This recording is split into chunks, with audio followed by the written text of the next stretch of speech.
किसका प्राप्त हुआ है, तो क्या बोलेंगे, पृथ्वीदेव द्वितीय का।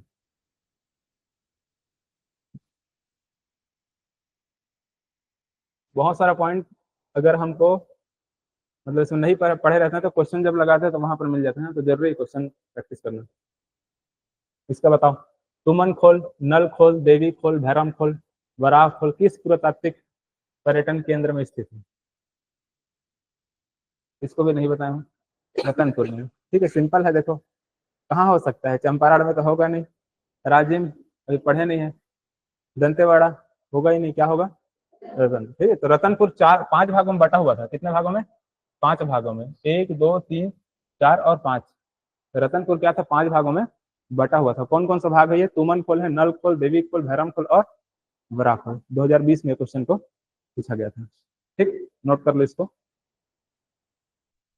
चलो जल्दी जल्दी नोट करो, हाँ फटाफट करते जाओ।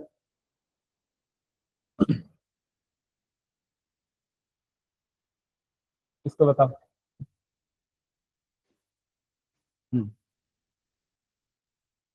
सबसे आसान क्वेश्चन है ये। लो, कल ही तो बताया था क्या, है ना। कोरबा। क्या रहेगा, कोरबा। कोरबा लेना, ठीक है। यहाँ पर बिलासपुर दे दिया तो कंफ्यूज होकर के लगा के नहीं आ जाना है। क्या है इसका आंसर, कोरबा है। हाँ ठीक है, क्या रहेगा ये, रतनपुर। रतनपुर में कौन सा शासक रत्नदेव प्रथम ने क्या करवाया था, रत्नदेव प्रथम ने महामाया मंदिर का निर्माण करवाया था और वहीं पर गज किला बनवाया है। तो गज किला जो बना है ना, मैं बोला था कि गज किला बाहर से देखने सिंपल छोटा सा गेट जैसे दिखेगा, अंदर जाओगे तो बहुत कुछ है। तो गज किला के अंदर में ही क्या है, रावण की एक ऐसी मूर्ति है जो क्या कर रहा है, स्वयं के गले को ऐसे काट रहे हैं। ठीक है, तो नोट कर लो उसको, ये क्वेश्चन पूछा गया था 2017 का। रावण की एक ऐसी मूर्ति है जो क्या कर रहे हैं, स्वयं के गले को ऐसे काट रहे हैं। किसके अंदर है वो, गज किला में है। तो उपाधि वाले को भी छोड़ दो, अभी 4-5 उपाधि में लिखवाऊंगा, उसके बाद देखना। इसको देखो, सोमेश्वर देव, है ना। अब यहाँ पर देख लो, सोमेश्वर देव से पराजित है कि सोमेश्वर देव को पराजित है ना। सोमेश्वर देव को पराजित किया गया, तो किसके द्वारा किया गया था, जाजल देव प्रथम। ठीक है, और सोमेश्वर देव से पराजित कौन हो गए थे, है ना। रत्नदेव के बाद कौन आते हैं, पृथ्वीदेव आते हैं, पृथ्वीदेव हुए थे। फिर इसके जो पुत्र है कौन, जाजल देव प्रथम, ये क्या किया, सोमेश्वर देव को बंदी बना लिए थे, पराजित कर दिए थे।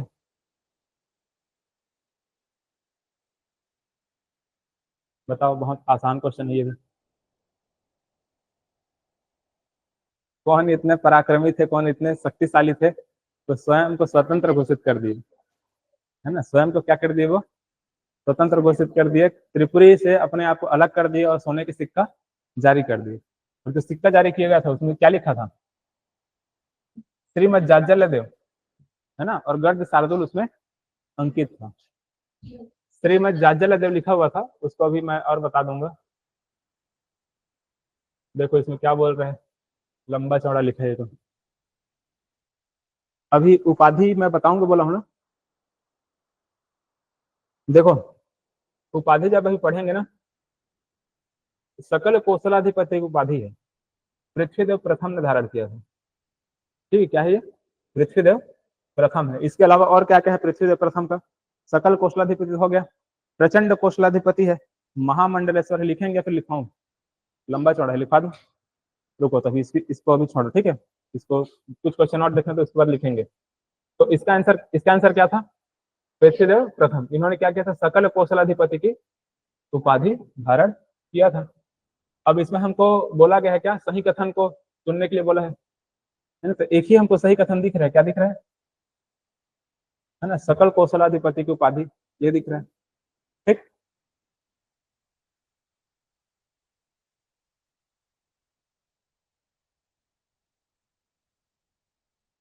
इसको देखो।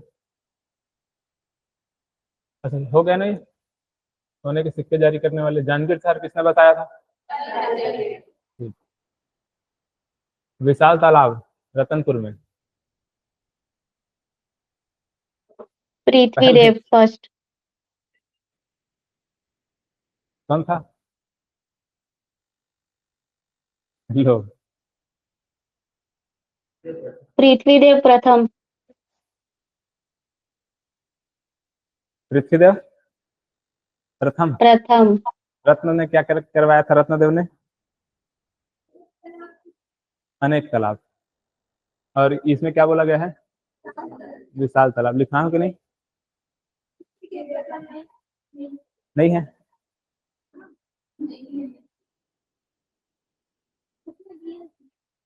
अच्छा, ये विशाल तालाब में नहीं लिखाया था क्या?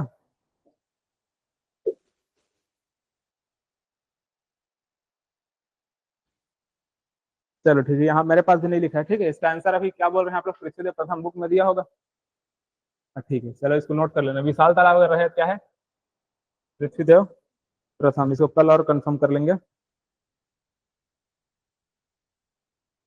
इसको देखो, गज शार्दुल की उपाधि किसने धारण की थी?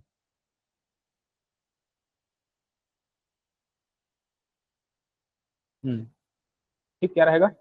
जाजलदेव प्रथम। गज शार्दुल अंकित करवाया था ना अपने सिक्के में।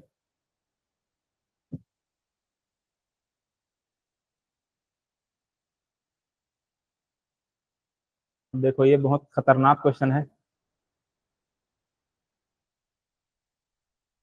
सी आएगा या फिर डी आएगा? डी आएगा ना। क्या क्या था? एक तो गया कर्ण था, एक चोड़गंग, है ना, चोड़गंग वाला हम लोगों ने देखे थे, और क्या देखे थे? बंगाल के गौड़ राजाओं पर आक्रमण की इस प्रकार से ऐसा कुछ बताया था, है ना। तो तीनों है ना, यहाँ पर चोड़ याद रखना, गया और गौड़ राजा।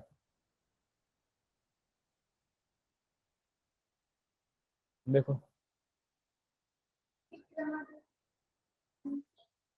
जाजल्य देव प्रथम। ठीक, जाजलदेव प्रथम ने जीर्णोद्धार करवाया है, मरम्मत बोला है ना, मरम्मत करवाया है। निर्माण करने वाला तो विक्रमादित्य था।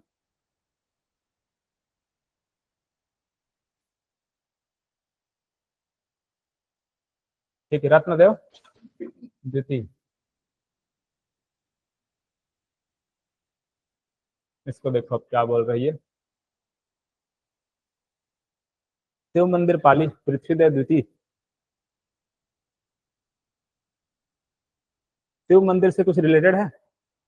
पृथ्वीदेव द्वितीय, पृथ्वीदेव द्वितीय तो कुछ रिलेटेड नहीं है ना। जाजलदेव हो सकते थे, जीर्णोद्धार करवाया था। तो इसका आंसर क्या होना चाहिए? सी होना चाहिए। लक्ष्मण मंदिर खरोद लिखा हुआ है, रत्नदेव द्वितीय दिया है। विष्णु मंदिर जांजगीर के जाजलदेव ठीक है। पृथ्वी देवेश्वर मंदिर तो माढ़ पृथ्वीदेव प्रथम दिया हुआ है। ठीक है, आंसर क्या होना चाहिए? सी होना चाहिए। चेक कर लेते हैं इसको।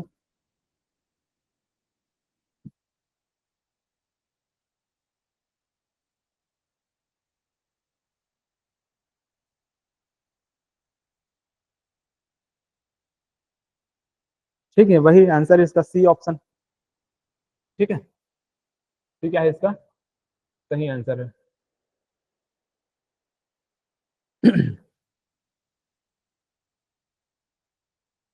इसका आंसर क्या है? जाजलदेव, जाजलदेव प्रथम है। ठीक है, सिर्फ जाजलदेव लिखा है तो इसको जाजलदेव प्रथम। इसके बारे में भी और लिखाऊंगा। ठीक है, गोरखा नाथ के शिष्य थे, इसको लिखाऊंगा, अभी छोड़ दो।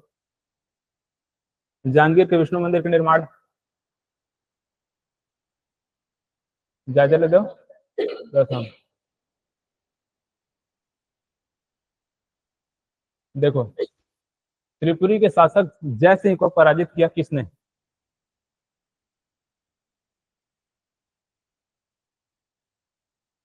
रत्नदेव द्वितीय हैं या फिर और कोई है? देखो, रत्नदेव द्वितीय, है ना। जाजलदेव प्रथम ने क्या किया था? अपने आप को स्वतंत्र घोषित कर दिया था। उसके बाद त्रिपुरी के जो जय सिंह उन्होंने किसके ऊपर आक्रमण किया? रत्नदेव द्वितीय के ऊपर आक्रमण किया, है ना, उसके पुत्र के ऊपर। ऐसा कुछ हम लोगों ने देखा था। इसका आंसर क्या रहेगा? रत्नदेव द्वितीय। इसको भी बताऊंगा, है ना। जहांगीर के दरबार में 8 साल, 8 साल तक कौन से थे? कल्याण से। इसको देखेंगे अभी। इसका आंसर कल्याण सा है।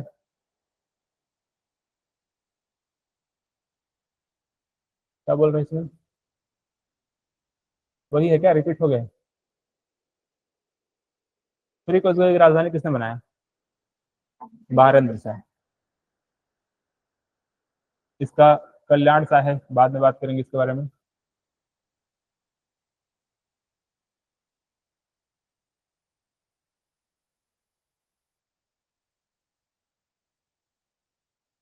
इसको भी बाद में देखेंगे, ठीक है।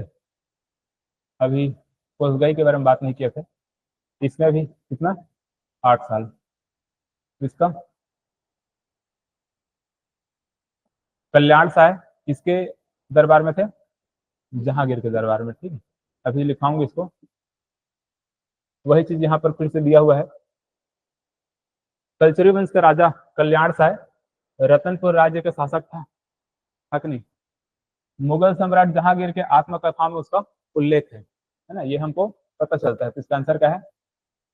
पहला है ना, ऑप्शन ए है। इसको भी बाद में देख, ठीक है। इसका भी कल्याण सा है।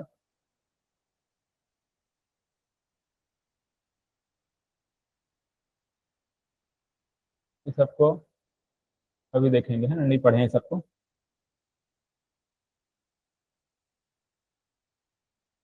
चलो ठीक है। चलो पहले उपाधियों को लिख लो।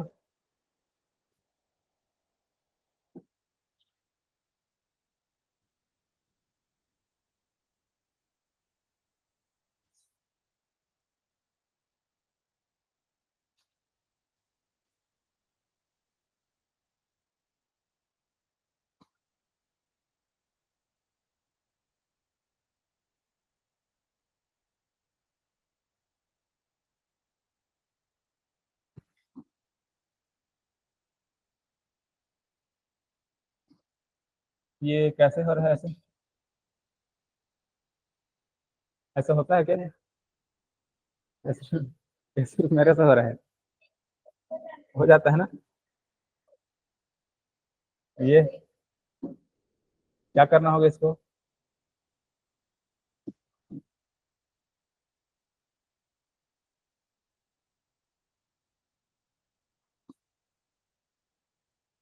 चलो ठीक है।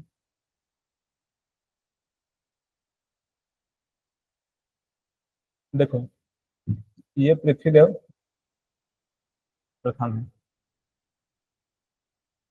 इसकी उपाधियों को लिखो, क्या क्या इन्होंने उपाधि धारण किया था। एक हम लोगों ने क्या देखा है, सकल कौशलाधिपति, एक जगह क्वेश्चन आया था। और एग्जाम में आपको यही क्वेश्चन बार बार पूछा जाता है, तो सिर्फ आप इसको भी याद रखोगे तो चलेगा। सकल कौशलाधिपति,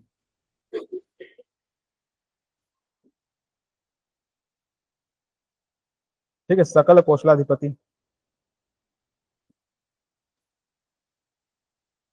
एक और कोई शासक थे जिन्होंने सकल कौशलाधिपति उपाधि दी? वर्धक, ठीक।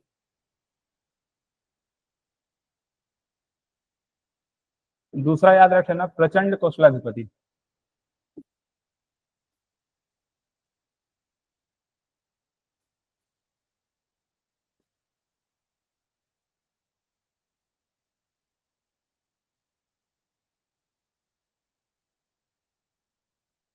प्रचंड कौशलाधिपति।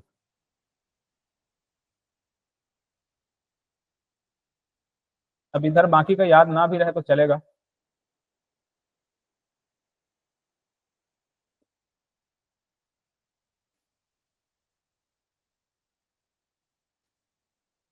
महामंडलेश्वर,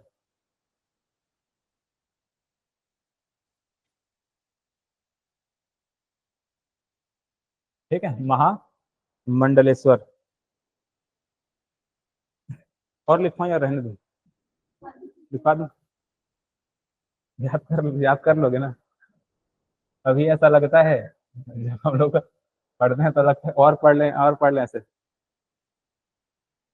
लेकिन एग्जाम जब पास रहता है ना, जिस टाइम रिवीजन करते हैं, उस टाइम ये समझ नहीं आता कि किसको पढ़े और किसको छोड़े, है ना। ये है समाधिगत शेष। हम्म।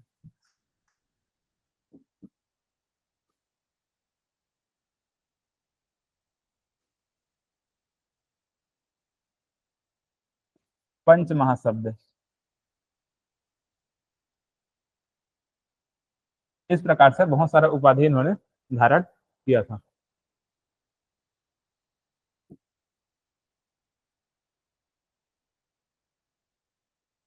पृथ्वीदेव प्रथम का है। ठीक है, अगला लिखो जाजलदेव प्रथम। जाजलदेव प्रथम को तो मैं बता दिया था, क्या था? गज शार्दुल, है ना, एक ही है उसका, गज शार्दुल। सिक्के में क्या करवाया था? गज शार्दुल अंकित करवाया था।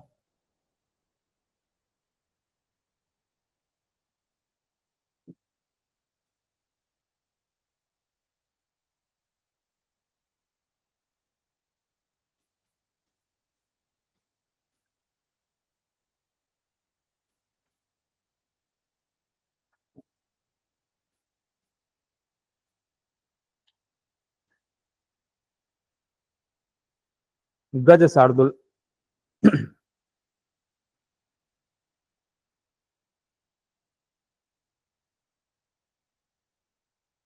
ठीक है, और उसके बाद जाजलदेव द्वितीय।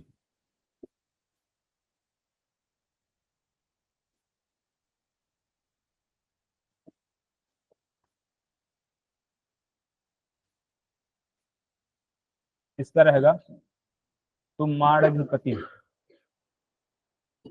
तुमाड़ अधिपति, है ना, आप सिर्फ याद रखना इसको, और ऊपर का एक क्या, सकल कौशलाधिपति, ये दोनों को याद रखो, उतना काफी है, ये सब नहीं पूछा जाएगा।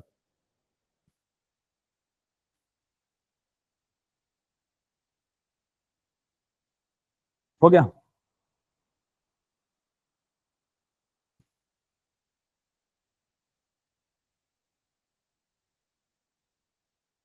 इसके बाद अगला लिखो राज सिंह।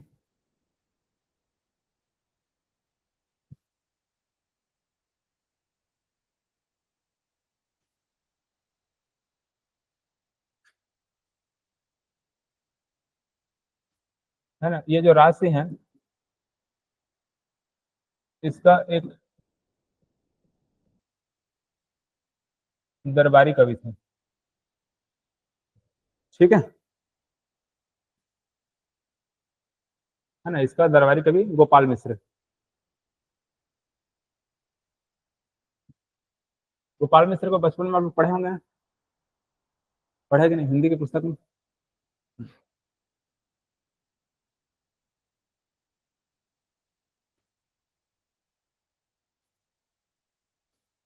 है ना, गोपाल मिश्र, फिर गोपाल चंद्र मिश्र लिखो पूरा।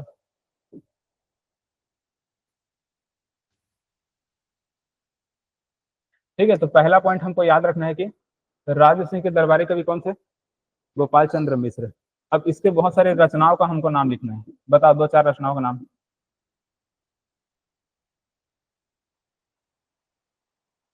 नहीं पता? खूब तमाशा। ठीक, और बताओ।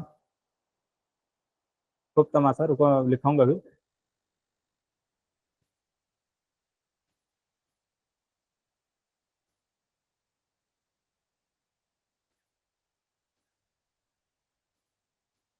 खूब तमाशा।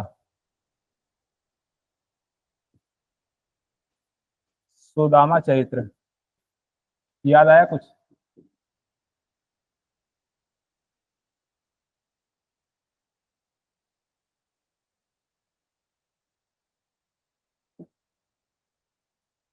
भक्ति चिंतामणि।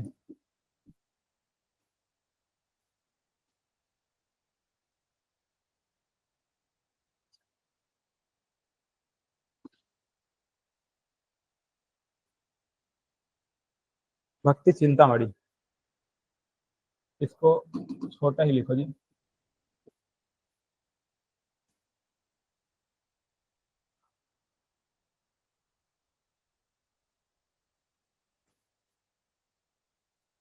जैमिनी अश्वमेघ।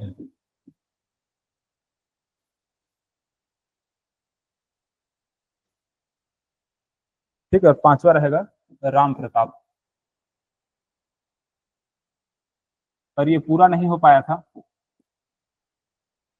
इसलिए ये क्या है, अपूर्ण लिखाता है। ठीक है, तो गोपाल चंद्र का याद रखेंगे, 4-5 नाम है।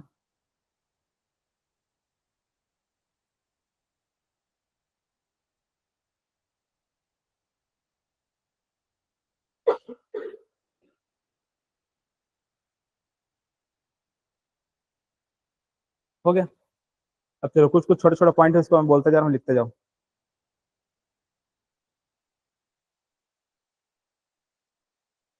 जाजलदेव प्रथम, जाजलदेव प्रथम अपने जीवन के अंतिम समय में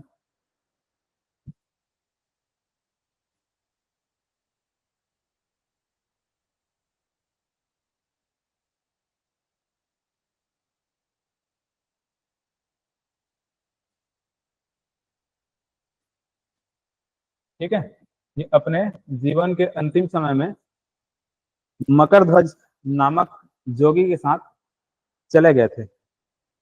कहाँ चले गए थे? कहाँ चले गए थे?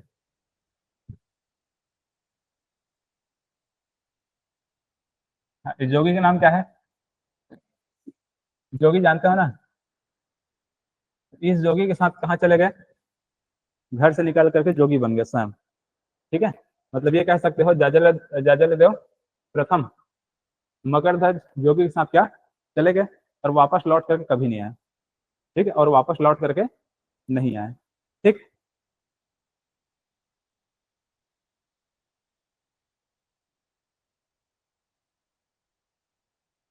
इसके बारे में बहुत कुछ मैं बताया था ना। एक पॉइंट वहां पर ये था, जाजलदेव प्रथम क्या था? सबसे शक्तिशाली शासक था, ऐसे कुछ बताया था ना। चाहो तो उसको लिख सकते हो, है ना। तो एक पॉइंट ये था, और दूसरा इसमें और लिख लो कि एक ये ये गोरखानाथ या फिर गोरखनाथ के शिष्य थे। कौन शिष्य थे? जाजलदेव प्रथम किसके शिष्य थे? गोरखनाथ के शिष्य थे। ये क्वेश्चन में कहीं पर आया था ना, है ना। तो इसमें पहला पॉइंट क्या है कि मकरध्वज जोगी के साथ क्या हो गया, वो चले गए। और दूसरा पॉइंट क्या है यहाँ पर? गोरखनाथ के शिष्य थे। ठीक है, जाजलदेव प्रथम। चलो अगला लिखो, रत्नदेव द्वितीय।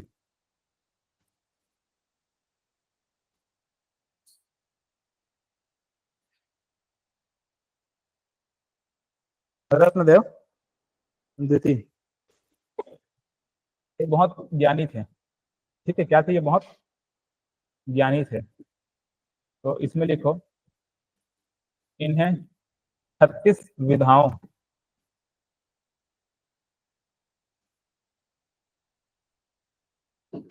का ज्ञान था,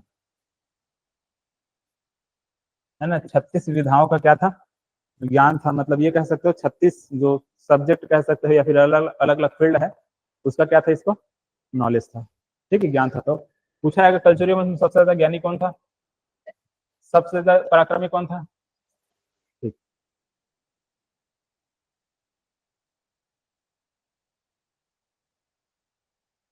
इसमें एक पॉइंट और लिख लो, इसके पुत्र, इसके पुत्र अकाल देव ने अकलतरा नगर बसाया था।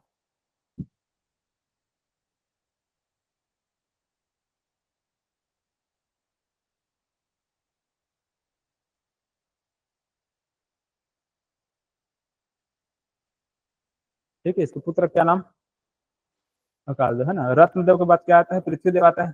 तो पृथ्वीदेव द्वितीय भी क्या था? इसका पुत्र था। तो उतना तो समझ में आना चाहिए, है ना। फिर सभी के नाम लिखो, है ना। ठीक, अकाल देव।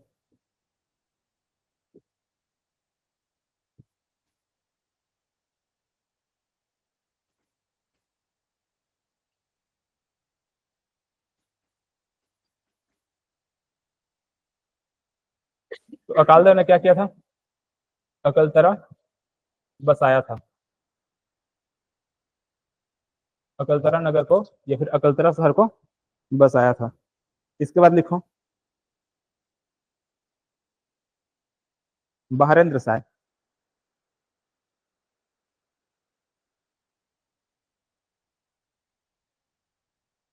ठीक है, बहारेंद्र साय।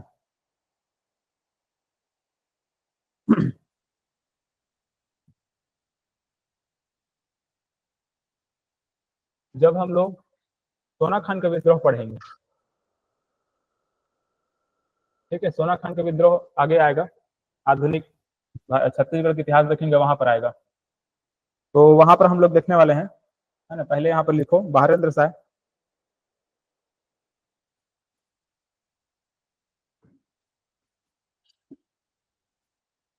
ठीक है, बोल दो ना, लिख लेंगे, है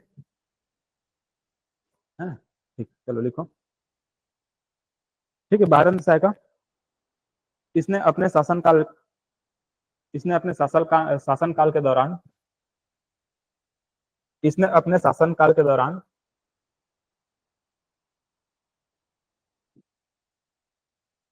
सैन्य सहयोग के बदले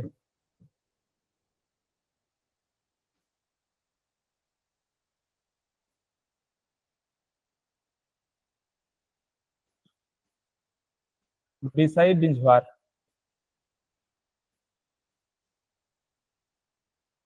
बिसाई बिंझवार, ठीक है। ये सोना खान के विद्रोह जब पढ़ेंगे, वीर नारायण सिंह उसके क्या है, पूर्वज है ना, उसको लिखो मत, फिर भी क्या लिखोगे, बिसाई बिंझवार को सोना खान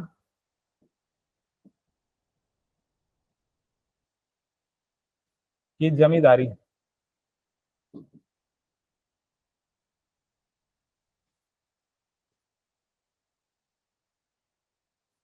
सौंपी थी।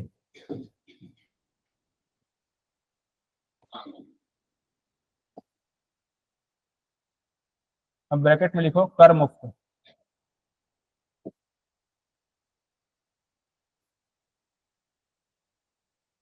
सोना खान कहाँ है पता है ना?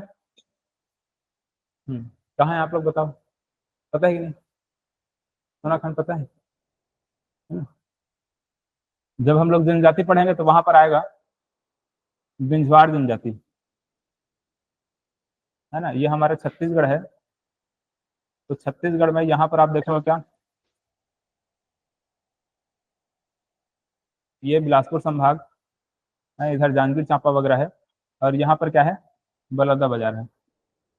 ठीक है, यहाँ पर क्या है, बलौदा बाजार है, तो ये बलौदा बाजार में ये वाले क्षेत्र में कहीं पर, ठीक है, यहाँ पर क्या है, सोना खान है ना। बलौदा बाजार में क्या है, सोना खान है। तो इसकी जो जमींदारी है, इसकी जमींदारी को बहारेंद्र साय के द्वारा किसको दिया गया था, बिसाई बिंझार को दिया गया था।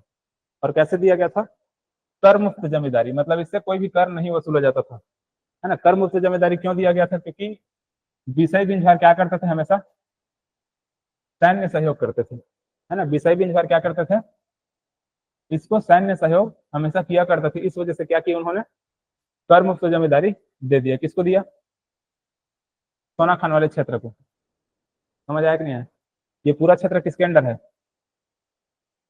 बहारेंद्र साय, ठीक है। कलचुरी के अंडर है अभी, है ना, कलचुरी। तो कलचुरी एक शासक कौन है, बहारेंद्र साय।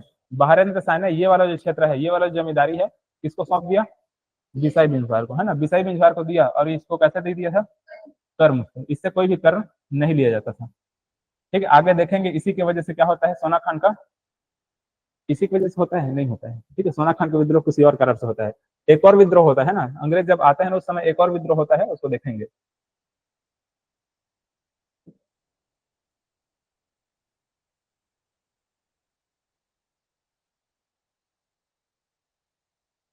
अगला लिखो कल्याण साय।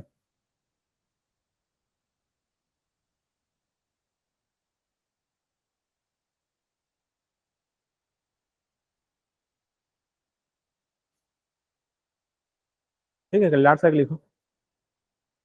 ये मुगल दरबार, मुगल दरबार में, है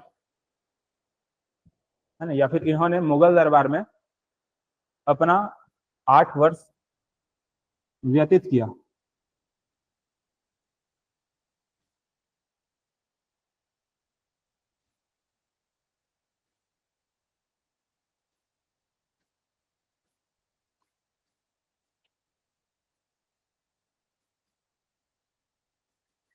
ठीक है, कहाँ पर?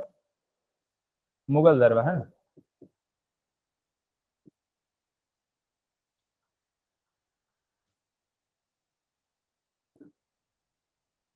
ठीक है, इन्होंने मुगल दरबार में क्या किया, 8 वर्ष अपना व्यतीत किया। और जिस समय मुगल दरबार में ये थे, उस समय जहांगीर वहां का शासक था। तो ये कह सकते हैं कि जहांगीर के दरबार में ये जो कल्याण शाह है, उन्होंने अपना 8 वर्ष दिया। कितने वर्ष दिया? 8 वर्ष अपना समय वहां पर बिताया। इसी से संबंधित एक गीत है। ठीक है, इसी से संबंधित क्या है? गीत है, गोपल्ला गीत बोलते हैं इसको,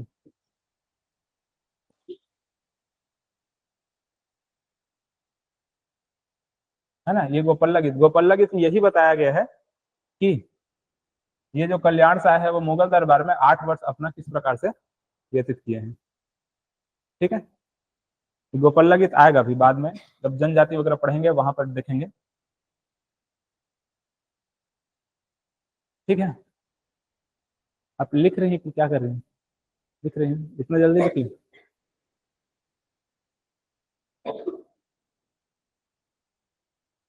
राज सिंह हो चुका है ना। राज सिंह के दरबारी कवि कौन था? गोपाल मिश्र। ठीक, चलो अब अगला लिखो, रघुनाथ सिंह।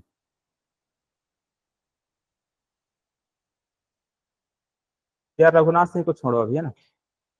अपन रायपुर के कल्चरी देख लेंगे, उसके बाद लास्ट में उसको मैं लिखवाऊंगा, क्योंकि इस समय अभी कल्चरी वंश खत्म होने वाला है। ठीक है, इसको रहने दो।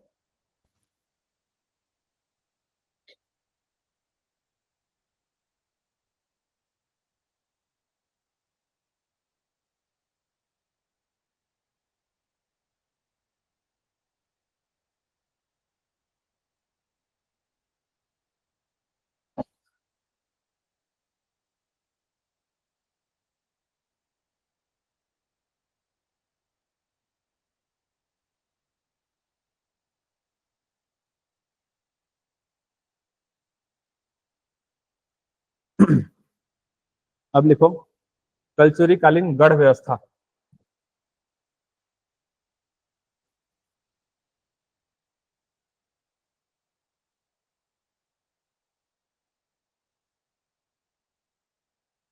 ठीक, क्या देखना है? कल्चरी कालीन गढ़ व्यवस्था हमको पढ़ना है।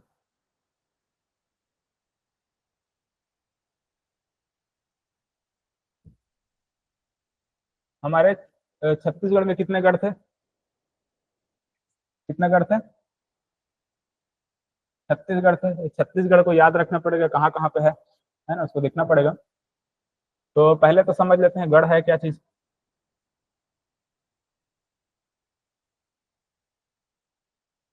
देखो, जैसे कि मानकर चलो कहीं पर इस प्रकार से ये कोई ऐसे गढ़ है, हमारा छत्तीसगढ़ इस प्रकार से है ना। ये शिवनाथ नदी इस प्रकार से अपन पढ़ते हैं, देखते हैं ना। शिवनाथ नदी यहाँ पर इस प्रकार से, शिवनाथ नदी के ऊपर में इस प्रकार से, मतलब उत्तर में कितने गढ़ थे? 18। नीचे में कितने थे? 18, दोनों मिला कितना हो जाएगा? 36 हो जाएगा। तो इस प्रकार से गढ़ बना हुआ था। ठीक है, ऐसे ही मतलब यहाँ से लेकर यहाँ तक एक गढ़ है, यहाँ से लेकर यहाँ तक एक गढ़, इस प्रकार से ऐसे कर करके टोटल यहाँ पर कितने गढ़ थे? 18। और नीचे में इस प्रकार कितने गढ़ थे? 18। तो यहाँ पर मैं एक गढ़ को लिखा हूँ। ठीक है, क्या है ये? एक गढ़ है। ठीक है, ऐसे एक गढ़ के अंडर इस प्रकार से ये एक मैं बरहो बनाया हूँ। ठीक, क्या बनाया हूँ? बरहो बनाया हूँ। बरहो का मतलब समझते हो? ऐसे बरहो,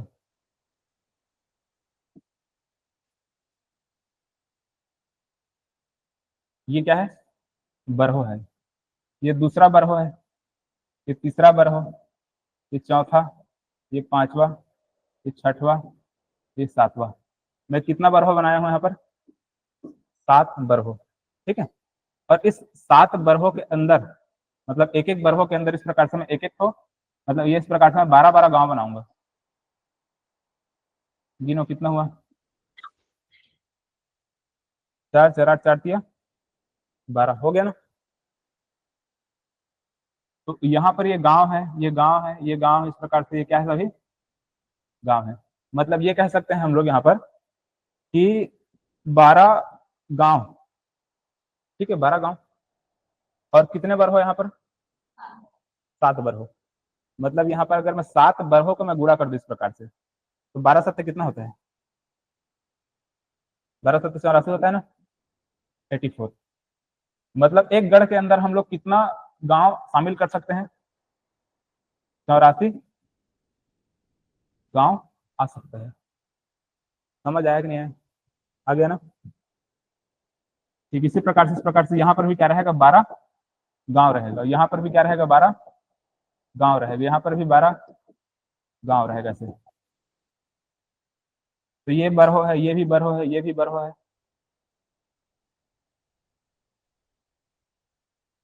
मतलब हम क्या कह सकते हैं, एक गढ़ के अंदर कितने बरहो होते हैं, 7 बरहो होते हैं।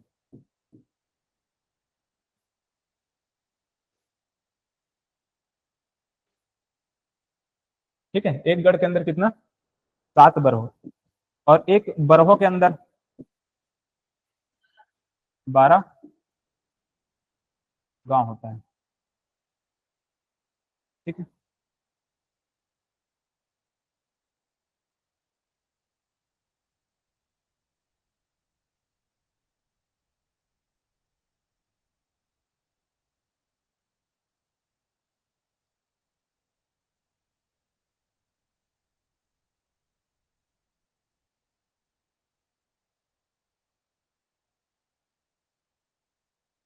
क्या हुआ जी, हाँ कुछ नहीं हुआ, बरहो सुन के क्या क्या लग रहा है।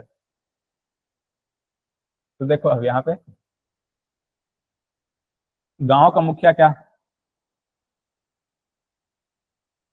गांव में मुखिया कौन होता था,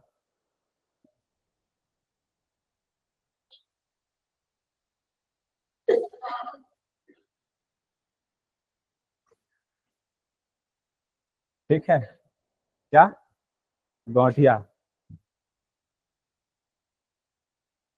ठीक है ना। बरहो का जो प्रमुख होता था, ठीक है, कितना बरहो का, एक, मान चलो ये बरहो है, इसका जो प्रमुख रहेगा उसको कहते थे दाऊ। क्या कहते थे, हाँ ये दाऊ कहलाता था।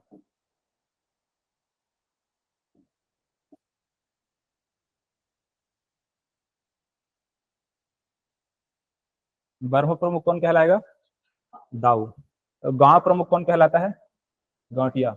और गढ़ का जो प्रमुख होता था उसको दीवान कहते थे। क्या कहते थे, दीवान।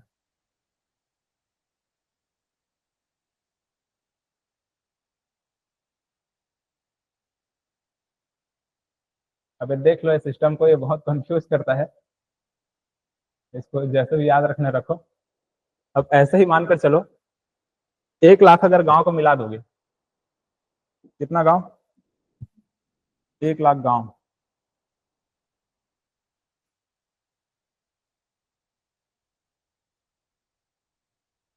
तो 1 लाख गांव मिल करके पूरा एक जनपद बन जाता था।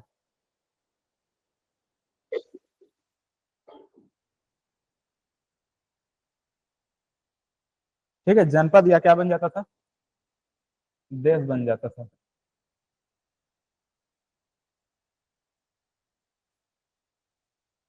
अब ये देश का मतलब हमारे भारत देश से नहीं जोड़ना है ना। ठीक है, उस समय का सिस्टम ही अलग था। तो 1 लाख गांव मिलकर क्या बन जाता था, जनपद या फिर देश बन जाता था, जहां का मुखिया राजा होता था।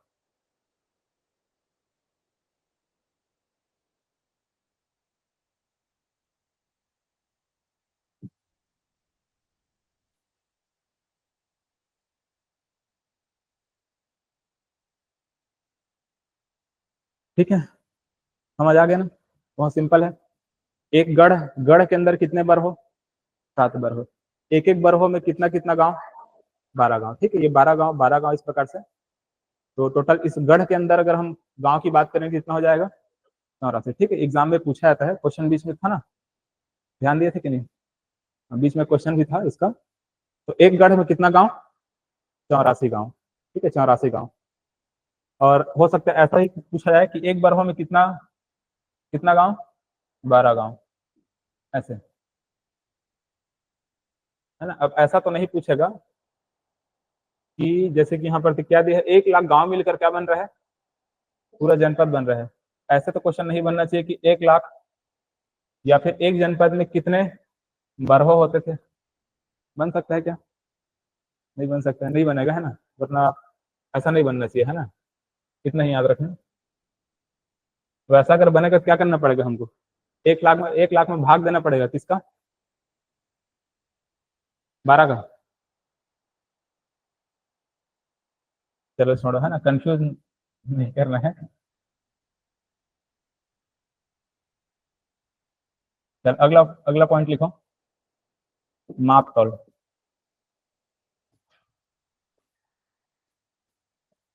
उस समय माप तौल का जो यूनिट होता था उसको लिखो, इसमें 2 ही पॉइंट को लिखो, और ज्यादा तो क्वेश्चन नहीं बनता है।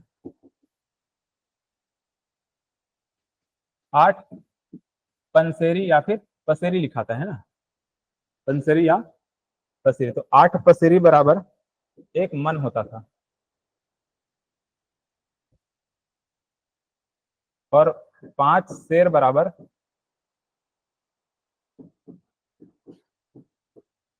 1 पंसेरी होता था, या फिर 1 पसेरी होता था।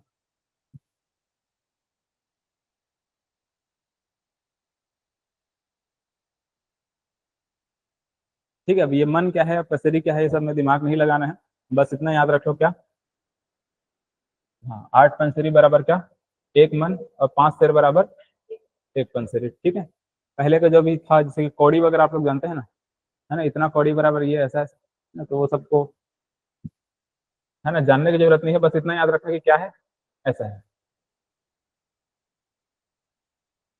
चलो ये हो गया। अब आपके कलचुरी में सिर्फ क्या बचा है, रायपुर का कलचुरी है ना।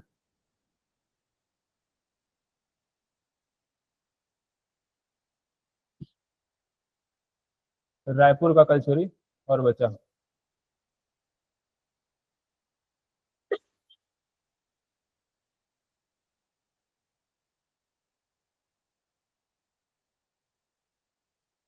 देखो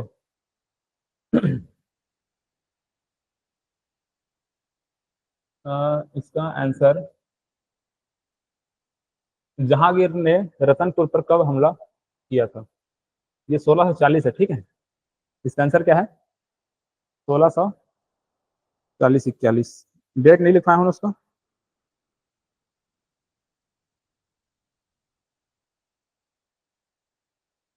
कौन से एग्जाम में पूछा गया, 2019।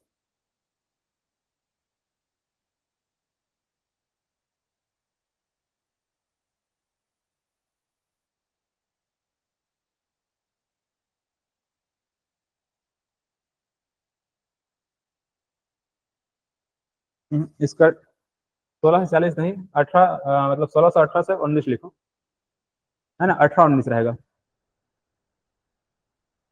ठीक है, जहांगीर के दरबार में, मतलब जहांगीर के दरबार में हम लोग किसका नाम लिखे हैं, कल्याण से, तो वो जो गए थे, अगर पूछा जाएगा कब कब गए थे ऐसा टाइप से, तो इसी के आसपास डेट लेना है, एकदम एग्जैक्ट डेट तो नहीं है, लेकिन क्या लेना है, 1618-19 के आसपास डेट पे लेना है। अब उसके बाद क्या थे, 8 साल तक ऐसे रहे, ऐसे याद रखना। खूब तमाशा, गोपाल मिश्र। इसको छोड़ो अभी।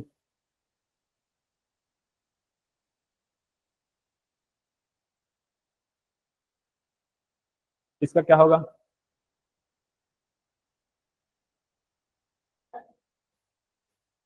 Eighty four.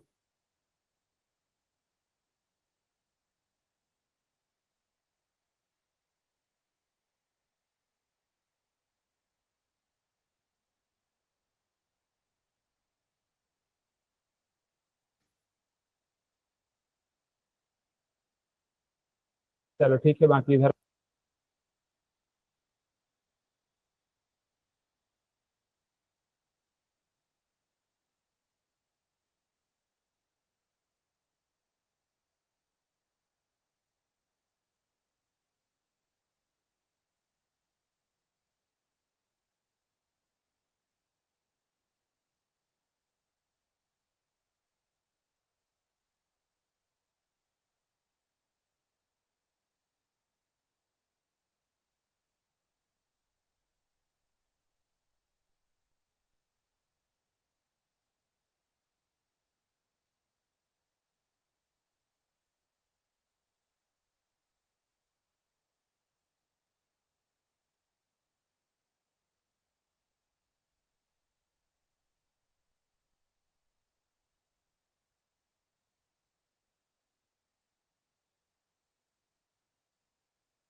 सर आपकी वॉइस नहीं आ रही है।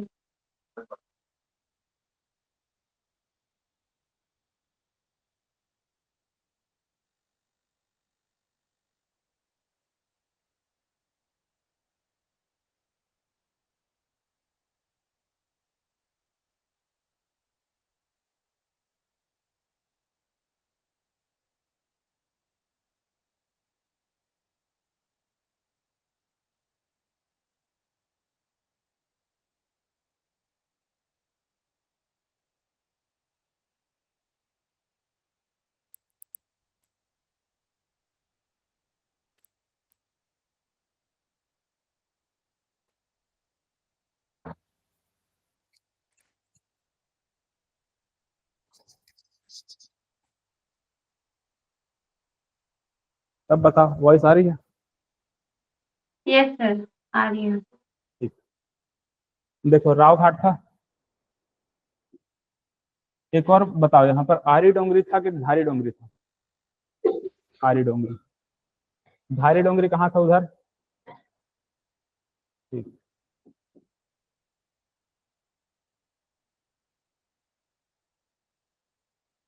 धारी डोंगरी की पहाड़ी में एक उसकी ऊंची चोटी कुछ बताया था?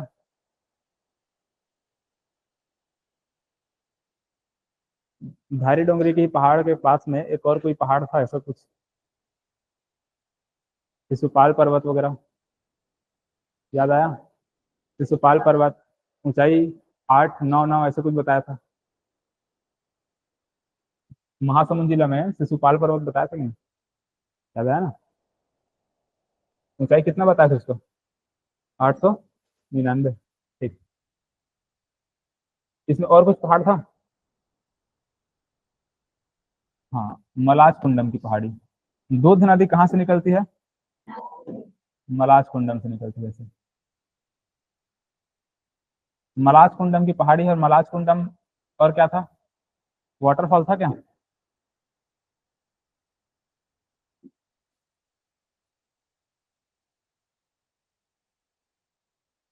ये मलाज कुंडम की पहाड़ी है।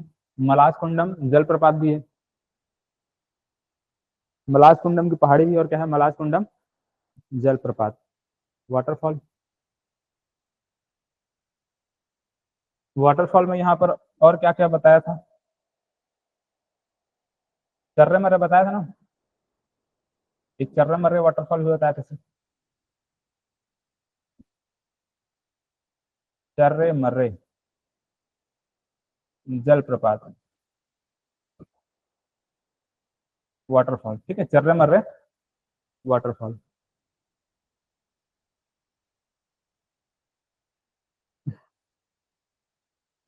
चलो, अब किसी को याद होगा तो बताओ।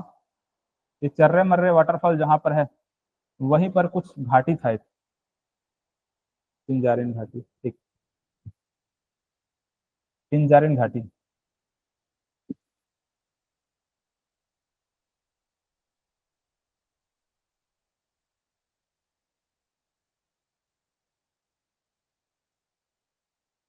एक घाटी इंपॉर्टेंट है, ध्यान में रखेंगे।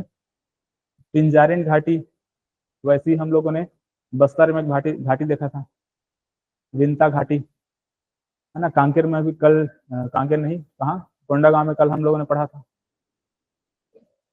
केसकल घाटी। और एक और वहीं पर था, मतला,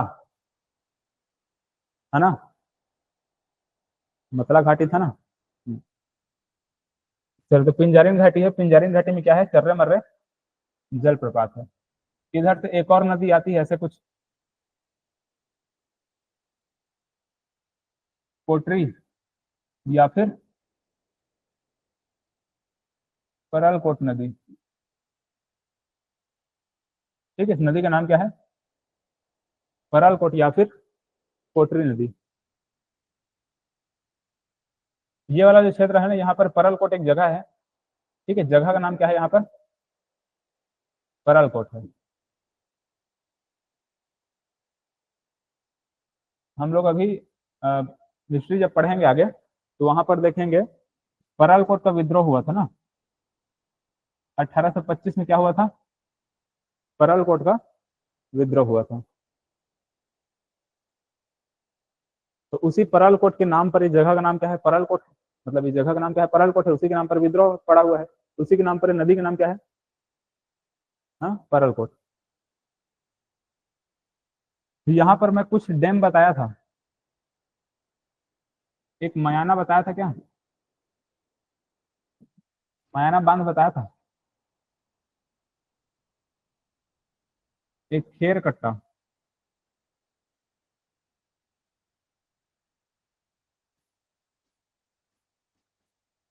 एक परल कोट। देखो बांध वाले टॉपिक में जाकर देखो 300 बांध में बताया हूँ कि नहीं बताया हूँ?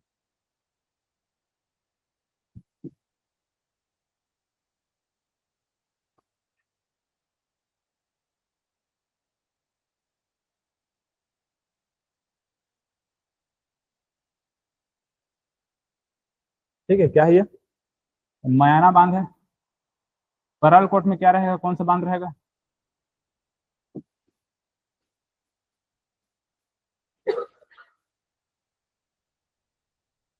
और क्या बचा? खेर कट्टा बचा ना।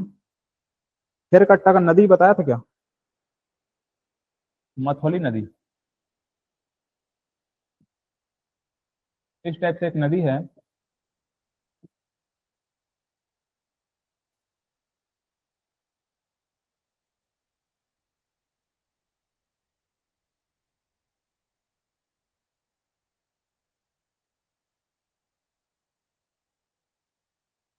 देखो नदी का नाम क्या है?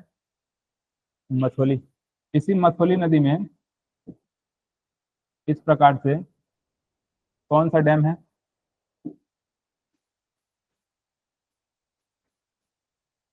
खेर कट्टा। ठीक है, ऐसे। तो देख लो कितना डैम बनाए हैं यहाँ पे? 3 ठो डैम है ना। एक तो वहां पर है, कौन सा है वो? मयाना। इसके बाद यहाँ पर ये खेर कट्टा, खेर कट्टा किसमें है? मथुली नदी है ना। यहाँ पर ये परल कोट, परल कोट किसमें है? परल कोट में है।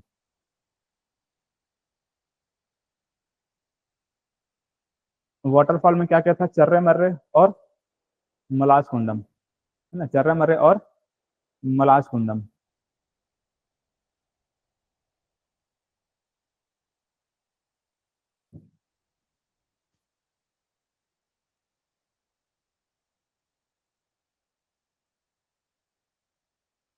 देखो अब यहाँ पर गढ़िया पहाड़ को,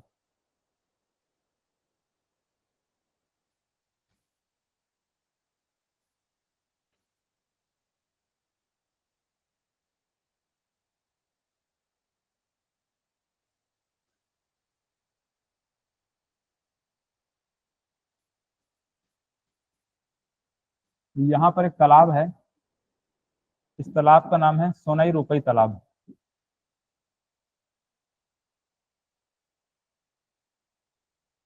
ठीक है।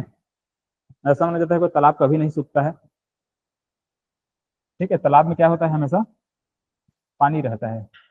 और यहाँ पर एक गुफा है। ठीक है, गुफा का नाम है चूरी पगार गुफा।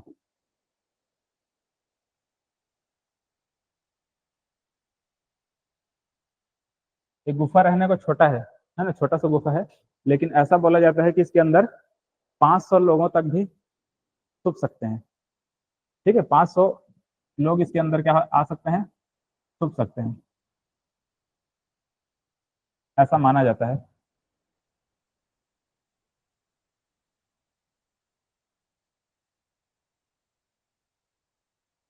और एक और लिख लो, जोगी गुफा।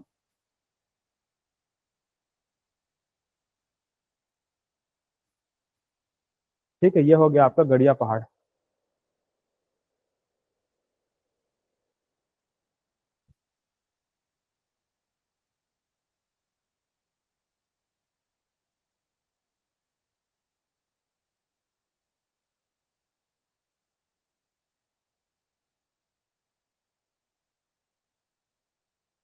औद्योगिक क्षेत्र में यहाँ कुछ बताया था, लखनपुरी नाम का एक औद्योगिक क्षेत्र है, लिख लो उसको, है ना। औद्योगिक क्षेत्र यहाँ पर क्या है? लखनपुरी है, इधर कहीं पर है।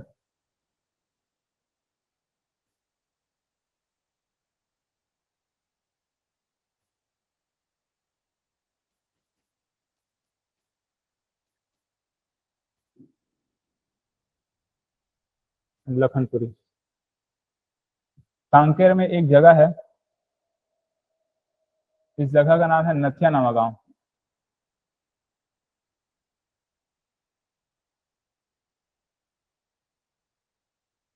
ठीक है, जगह क्या नाम है? नथिया नावा गांव है। तो यहाँ पर मिलेट प्रोसेसिंग यूनिट लगाया जा रहा है।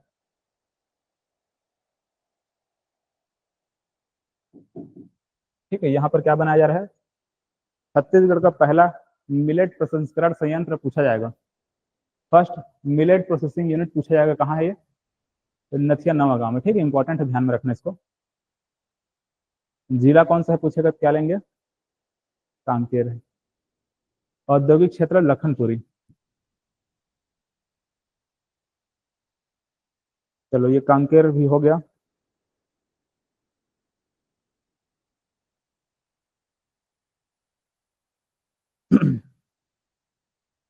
है ना, मिलेट प्रोसेसिंग यूनिट है। ब्रैकेट में डाल ले रहो, देश का सबसे बड़ा। न्यूज में जब आया था तो ऐसे लिखा था देश का सबसे बड़ा है, लेकिन है कि नहीं, है ना, वो अज्ञात है। लेकिन क्या लिखोगे? देश का सबसे बड़ा मिलेट प्रोसेसिंग यूनिट हमारे छत्तीसगढ़ में कहाँ पे? नथिया नवा गांव। चलो आयरन और कहाँ कहाँ मिलेगा, है ना, लॉ एस्क लिखो। लॉ एस्क का नाम लिखते जाओ, कहाँ कहाँ पे मिलेगा। आयरी डोंगरी, ये जो पहाड़ी अपन पढ़े हैं। राव घाट,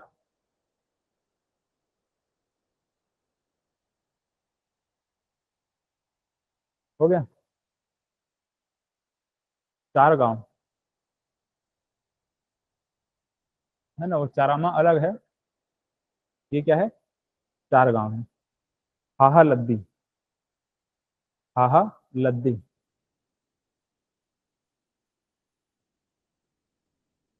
और लिखो हाहा लद्दी, लद्दी, लद्दी जानते हो ना, किसको बोलते हैं?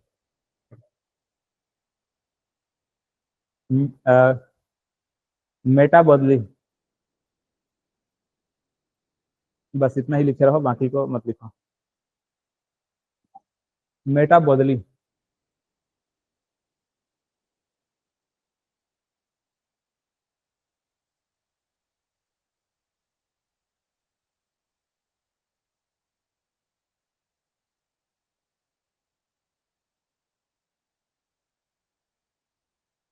चलो ये हो गया कांकेर, है ना। कांकेर में याद रखने लायक सबसे ज्यादा इंपॉर्टेंट तो मिलेट प्रोसेसिंग यूनिट है, कहाँ पे लगा है?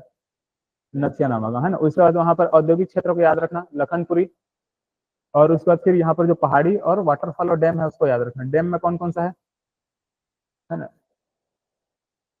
हाँ, मलाज क्या है? ये परलकोट है। मलाज कुंडम तो क्या है? वाटरफॉल है ना, ये जलप्रपात है। डैम में कौन कौन सा है? मयाना है, परलकोट है, और क्या है? खेरकट्टा। खेरकट्टा का नदी का नाम याद रखेंगे, मथुली नदी, एग्जाम में हो सकता है आए कभी।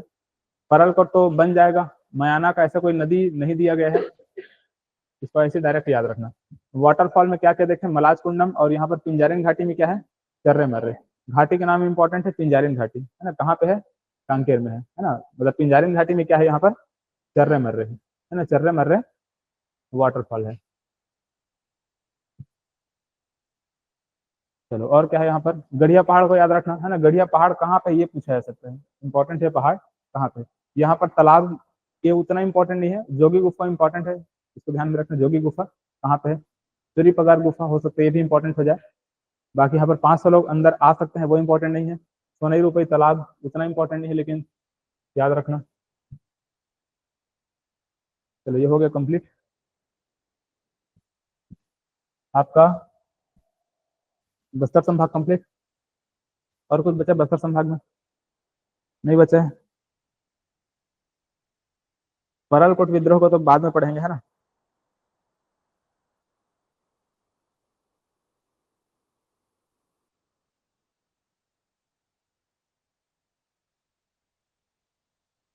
कोंडागांव जो बताया था, कोंडागांव में आलोर की पहाड़ी बताया हूँ।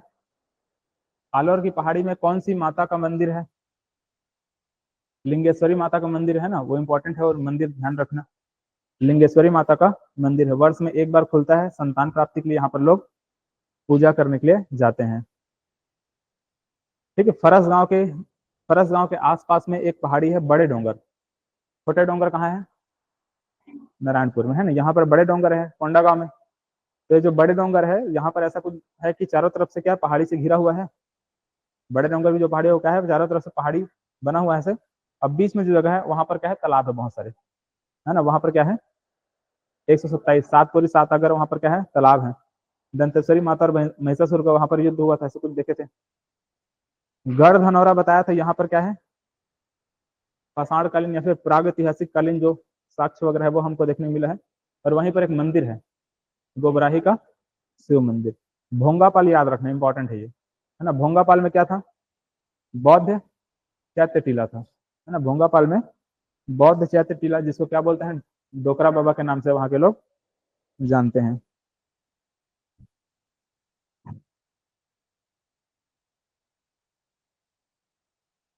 अच्छा, अगर पूछा जाएगा मक्का प्रसंस्करण प्लांट कहाँ लगाया जाएगा, मक्का प्रसंस्करण, तो कोंडागांव ही लेना।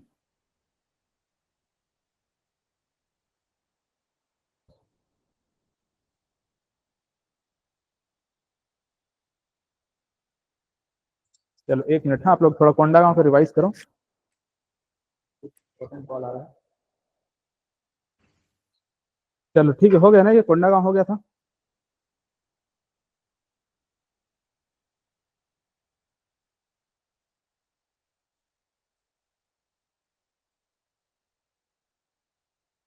बस्तर संभाग आपका कंप्लीट हो गया।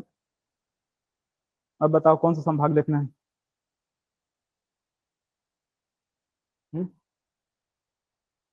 फिर देखते हैं।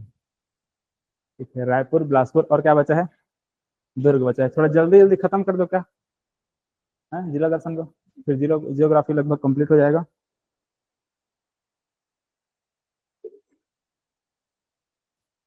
उसको इकोनॉमिक सर्वे में पढ़ेंगे, है ना। खनिज का कुछ हिस्सा है, उद्योग का कुछ बचा हुआ है ना, विद्युत वगैरह सब बचा हुआ है, तो सब इकोनॉमिक सर्वे में एक साथ आएगा, क्योंकि बहुत सारा अपडेटेड डेटा के साथ बताना पड़ेगा, उसमें बताऊंगा। राइट, हाँ उसको पढ़ेंगे ना, उसको शुरू नहीं किया तक तो, है ना, उसको देखेंगे। वो बहुत बड़ा पोर्सन है, कम से कम 8-10 दिन लगेगा उसको कंप्लीट करने में। ठीक है, ट्राइब्स बचा है और आपका पंचायती राज बचा हुआ है, पंचायती राज नगरीय निकाय। वहां से सीजीपीएससी प्रीलिम्स में आपका कम से कम 4-5 क्वेश्चन आता है ना, वो सब बचा हुआ है।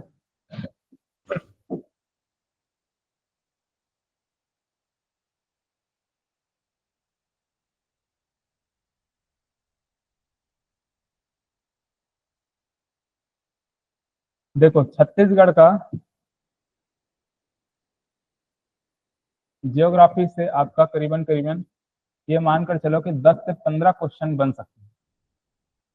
ठीक है, ये डायरेक्टली इनडायरेक्टली जैसे ही बने, लेकिन ऐसा इतना सारा क्वेश्चन बन सकता है जियोग्राफी में। इतना सारा क्वेश्चन क्यों बोल रहे हो, क्योंकि हम लोग जो जिला दर्शन पढ़ रहे हैं तो वहां से छोटा छोटा क्वेश्चन पूछता है। ठीक है, जैसे मानकर चलो ये क्वेश्चन पूछा गया था आपका क्या,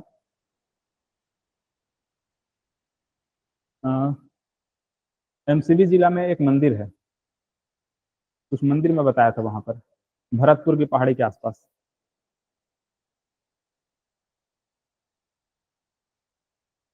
मंदिर का नाम याद नहीं आ रहा है मुझे भी, है ना। वैसा टाइप के क्वेश्चन अभी पूछा गया था, वैसे ही छोटा छोटा क्वेश्चन और बन सकता है। लिंगेश्वरी माता का मंदिर कहाँ पे है, ऐसा बन सकता है ना। ये गढ़िया पहाड़ वगैरह से क्वेश्चन बन सकता है, तो वैसे टाइप से ये बनते हैं। जनजाति से ये मानकर चलो कि कम से कम 6 से 7 क्वेश्चन। पंचायती राज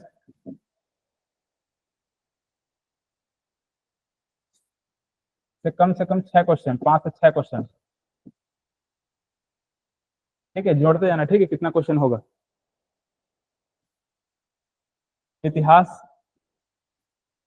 है ना, सीजी हिस्ट्री जो भी पढ़ रहे हैं, इसमें से कम 7 से 9 क्वेश्चन, है ना, 7, 8, 9 तक क्वेश्चन बन सकते हैं। आर्थिक सर्वेक्षण जो हम लोग पढ़ेंगे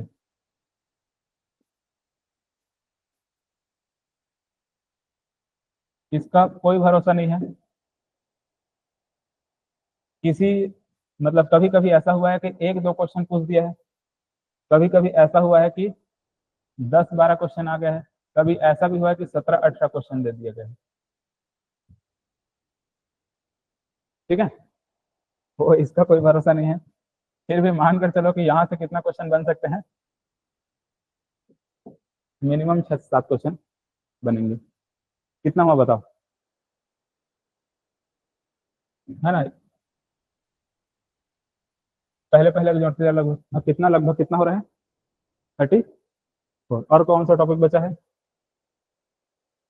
करंट अफेयर्स। ठीक है, करंट अफेयर्स से कम क्वेश्चन बनेंगे 6 से 7।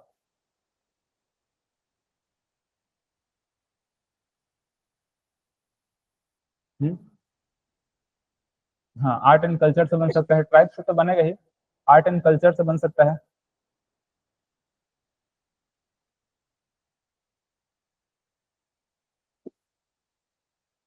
आर्ट एंड कल्चर से कम 4-5 क्वेश्चन मान के चलो। देखो लगभग कितना हो रहा है, 44 हो रहा है ना? और 4-5 क्वेश्चन और इधर उधर के कुछ बनेंगे तो टोटल कितने क्वेश्चन होते हैं? 50 क्वेश्चन होते हैं। ठीक है। हम्म।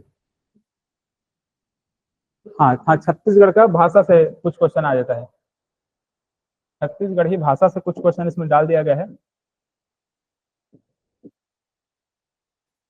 तो यहाँ मानकर चलो 3-4 क्वेश्चन इससे रहेगा, तो लगभग लगभग कितना हो जा रहा है? 50 क्वेश्चन बन रहा है ना? साहित्यकार वगैरह जो रहेगा, है ना, साहित्यकार वगैरह रहेगा, उसको मानकर चलो इतिहास से ही कुछ अपन रिलेट कर लेंगे। लास्ट में जो पढ़ेंगे ना बहुत सारा नाम, उसमें अपन देख लेंगे इतिहास, और ये जो आपका कहाँ गया, आर्ट एंड कल्चर वगैरह के अंतर्गत हम उसको देख लेंगे। एक दो क्वेश्चन वहां से रहता है साहित्यकार वगैरह से। चलो बाकी इस टाइप से रहेगा, तो देख लेना। इसमें मतलब कोशिश ये करना है, इतिहास का जो क्वेश्चन बनेगा, मतलब 7 से 9 क्वेश्चन जो बन रहा है, इसमें कम से कम बना लेना 6 क्वेश्चन हमारा सही हो जाए। ऐसे कोई टारगेट रखना, 5 से 6 क्वेश्चन सही होना चाहिए। ये जियोग्राफी का कम से कम यहाँ पर जो 15 क्वेश्चन पूछा जा रहा है, 10-15, तो इसमें कम से कम 10 क्वेश्चन सही रहे। प्राइवेट से कम 5 क्वेश्चन बन जाए। पंचायती राज अच्छे से पढ़ेंगे, है ना? पंचायती राज के क्वेश्चन मैं तो कहता हूँ एक भी नहीं छूटेगा, अगर ठीक से पढ़ोगे तो बहुत आसान रहता है ये। ठीक है, अगर समझ आ गया तो, और समझ नहीं आया तो सबसे कठिन यही रहता है। तो 5-6 क्वेश्चन में 5 क्वेश्चन यहाँ से बनना चाहिए। आर्थिक सर्वेक्षण में कम से कम 4 से 5 क्वेश्चन यहाँ बनना चाहिए। इसको भी बहुत अच्छे से समझाऊंगा मैं आप लोगों को। आर्थिक सर्वेक्षण से क्वेश्चन नहीं छूटेगा, है ना? जो जो लिखाया रहूंगा देखना नोट्स में, वही वही सीधा डायरेक्ट वहां पर आपको देखने को मिलेगा। ये सब में हो सकता है इतिहास वगैरह में घुमा फिरा के क्वेश्चन पूछ दे, लेकिन पंचायती राज में ऐसा क्वेश्चन घूमता फिरता नहीं है, सीधा रहेगा। आर्थिक सर्वेक्षण में वो भी डायरेक्ट क्वेश्चन आएगा। करंट अफेयर्स का कोई भरोसा नहीं है, देख लेना 3-4 क्वेश्चन बन गया तो बहुत बड़ी बात है। और ये क्या है, आर्ट एंड कल्चर से 2-3 क्वेश्चन ऐसे, है ना? 3 क्वेश्चन कर दो। छत्तीसगढ़ी भाषा से पूरा क्वेश्चन बनना चाहिए। अब बताओ कितना क्वेश्चन लगभग बन रहा है?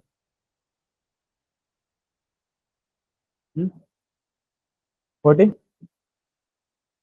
इतना मिनिमम, इतना सही क्वेश्चन आपका ये हो जाना चाहिए। अब इसके बाद आप भारत जो इंडिया जीएस है, इंडियन जीएस है, उसमें आप जितना भी नंबर लाओ, कम से कम इंडियन जीएस से 20 क्वेश्चन तो सही करोगे। करोगे कि नहीं करोगे? करोगे ना? ऐसा माना जाता है कि सीजीपीएस के लिए सबसे ज्यादा स्ट्रांग होना चाहिए छत्तीसगढ़, है ना? इंडिया जीएस में ज्यादा नहीं बोल रहा हूँ, सिर्फ कितना, 20 क्वेश्चन। कितना होगा ये टोटल? कितना, है ना? 61 होगा। तो मतलब लगभग देखोगे तो 120 नंबर के आसपास, 60 बने 120 नंबर, ये इसमें ऐसे आ रहा है। और इस बार का हो सकता है कट ऑफ थोड़ा सा, क्वेश्चन का लेवल इस बार बढ़ेगा। पिछली बार बहुत इजी कर दिए थे। कितना था पिछले बार कट ऑफ, कितना गया था? 135 नंबर क्या गया था, कट ऑफ गया था जनरल का। ठीक है। ओबीसी वालों का ये आप लोग देखते हैं कि नहीं, पता है कि नहीं ये सब, है ना? ये सब पता होगा आप लोग, क्वेश्चन वगैरह वगैरह देखे होंगे, है ना? ये जनरल का कुछ गया था, ओबीसी का 132 इतना गया था, है ना? SC ST के कितना गया है? इसका लगभग 120 के आसपास। है ना, 118-20 तक हो गया है ऐसे। एसटी और एससी, एसटी का थोड़ा और कम जाता है, लेकिन ऐसा कुछ है। ये ऐसा माना जा रहा है कि ये जो क्वेश्चन पेपर था 2023 का, ये बहुत आसान था, ठीक है, सबसे इजी था। इतना अब नहीं जाएगा इस बार, जब भी क्वेश्चन पेपर, मतलब इस बार जब क्वेश्चन पेपर जो बन रहा होगा, वो थोड़ा सा उसका लेवल होगा अच्छा, है ना, उतना भी ज्यादा नहीं होगा। जैसे कि अभी मैं बात करूँ 2022, ठीक है, 2022 में कितना गया था पता है? लगभग 88 के आसपास, 88 90 के आसपास लगभग ऐसे गया था। तो ये थोड़ा सा हार्ड था पेपर, है ना, इतना हार्ड भी नहीं रहेगा, उतना भी नहीं था, लेकिन ठीक था पेपर। इसके लेवल हल्का सा बोला जा रहा था कि हाँ थोड़ा सा लेवल है क्वेश्चन का, ऐसा था। तो ना तो इतना जाएगा और ना तो इतना जाएगा, इसके बीच में रहेगा। मतलब हो सकता है कितना जाए, 120 के आसपास रहेगा, ठीक है, जनरल का,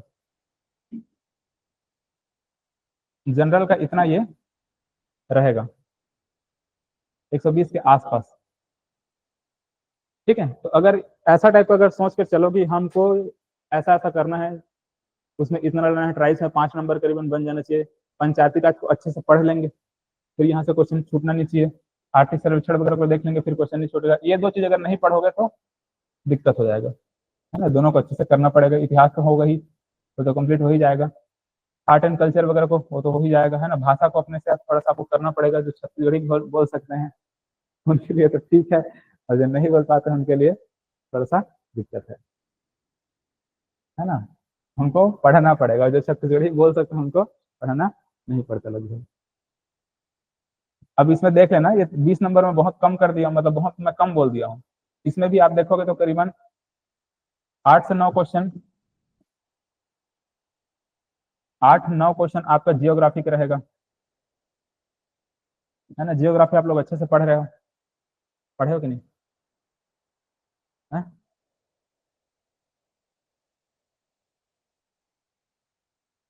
ठीक है ना।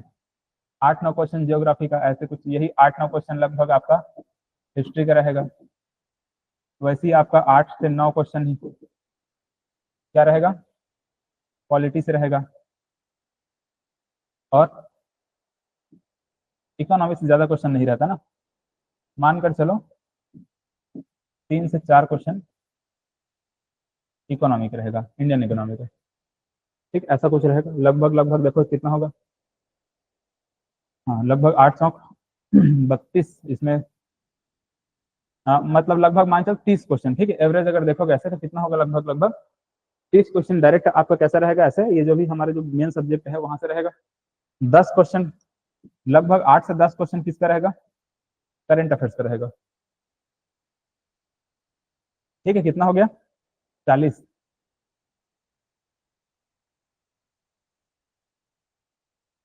4 से 5 क्वेश्चन आपका साइंस से रहेगा, ठीक है। 4 से 5 क्वेश्चन किसका रहेगा, साइंस का रहेगा। लगभग यही 3 से 4 क्वेश्चन इन्वायरमेंट से रहेगा, ठीक है।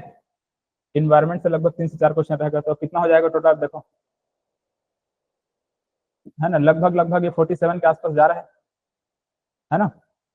और 3 क्वेश्चन और जो आएगा वो हो सकता है इधर उधर कहीं से और ऐसे दे दिया जाए, है हाँ, फिलोसफी से आ जाएगा, है ना। फिलोसफी से ज्यादा क्वेश्चन नहीं बन रहा है, पहले ज्यादा बनता था, अब हो सकता है इस बार आए, तो कम से कम मानकर चलो कि 2-3 क्वेश्चन वहां से बनेगा, ठीक। तो उसको तो साथ पढ़े हो आप लोग, पूरा अच्छे से पढ़ चुके हो, तो वहां से अगर आता है बन जाता है तो ठीक है, नहीं बनता है तो कोई दिक्कत नहीं।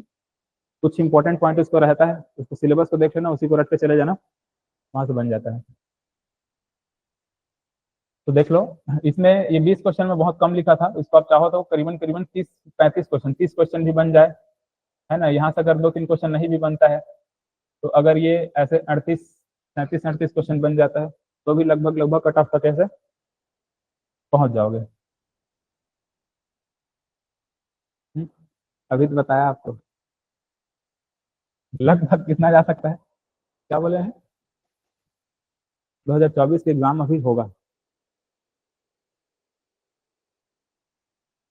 ठीक है। 2024 में जो एग्जाम हुआ था फेब में, वो किसका था, वो 2023 का था वो, ठीक है। सीजीपीएससी एक साल पीछे चलता है, सीजीपीएससी क्या होता है, एक साल पीछे। तो सीजीपीएससी 2023 का एग्जाम कब हुआ है? अभी जो एग्जाम होगा वो किसका होगा? हाँ, ये सीजीपीएससी 2024 के एग्जाम कब होगा? 2025 में होगा, है ना? फरवरी 2025 में होगा। नोटिफिकेशन कब आता है? 26 नवंबर को इसका नोटिफिकेशन आ जाएगा। संभावना है इस बार थोड़ा पोस्ट ज्यादा रहे, देखो क्या होता है। कितना दिन बचा है? कितना दिन बचा है? हाँ, लगभग 16 दिन। आज कितना, 9 तारीख है ना? तो लगभग 16 दिन बचा है किसमें? नोटिफिकेशन आने में, है ना? तो मान के चलो नवंबर तो निकल गया, क्या बचा? दिसंबर। और क्या बचा? जनवरी। और ये फरवरी जो होता है, जो 7-8 दिन मिलता है, उसमें सिर्फ क्या पढ़ना है? Current affairs. और इसमें करंट अफेयर पढ़ा जाता है और थोड़ा बहुत रिवीजन किया जाता है ना? रिवीजन करते हैं, क्या पढ़ते हैं? Current affair. मतलब हमारे पास अगर देखा तो कितना है? 2 महीने, जनवरी और फरवरी। अभी जनवरी फरवरी में आपको पूरा इंडियन जीएस को कवर करना है, जैसे भी कवर करना है आप लोग करो। बता दिए कम से कम कितना आना चाहिए? 20। इसको 20 में लेके क्या लिखोगे? 30। ठीक है। छत्तीसगढ़ में लगभग लगभग बहुत कुछ हम लोग पढ़ लिए। इसमें हमको क्या पढ़ना है? एक तो हिस्ट्री अच्छे से भी और कर देना है ना? हिस्ट्री भी कर रहे हैं, हिस्ट्री को पूरा अभी कंप्लीट कर लेंगे। इकोनॉमिक सर्वे भी करेंगे। और क्या? जनजाति। ठीक है, जनजाति करेंगे। और क्या? पंचायती राज भी है ना? पंचायती राज। ये जनजाति और पंचायती राज ज्यादा नहीं है, मतलब हो सकता है ये 10 दिन में ये खत्म हो जाए, और वैसे ही लगभग 10 दिन में ये खत्म हो जाए, है ना? 10 दिन भी नहीं लगने से। हाँ हाँ, दिसंबर तक हो जाएगा, दिसंबर तक आराम से कंप्लीट हो जाएगा। ठीक है। नवंबर में लगभग लगभग बहुत सारी चीज कंप्लीट हो जाएगा। नवंबर में आपका पूरा हिस्ट्री कंप्लीट रहेगा। ठीक है, नवंबर तक ये कंप्लीट रहेगा। जनजाति भी आपका नवंबर तक कंप्लीट हो जाएगा। पंचायती राज, ये सॉरी, ये आपका जिला दर्शन तो मैं अभी खत्म कर दूंगा, ज्यादा नहीं, 2-3 क्लास में और खत्म हो जाएगा वो। मेन हमको अभी इकोनॉमिक सर्वे करना है। इकोनॉमिक सर्वे मुश्किल से 2 से 3 दिन लगता है ना? 2-3 दिन में क्या हो जाएगा वो? इसको 3 से 4 कर लो। 3 से 4 दिन में क्या इकोनॉमिक सर्वे हो जाएगा। जनजाति और पंचायती राज, ये 3 टॉपिक अच्छे से अभी करना पड़ेगा। फिर तीनों को अगर ढंग से पढ़ लिए तो समझ जाना कि प्रीलिम्स क्वालिफाइड है, और नहीं किया तो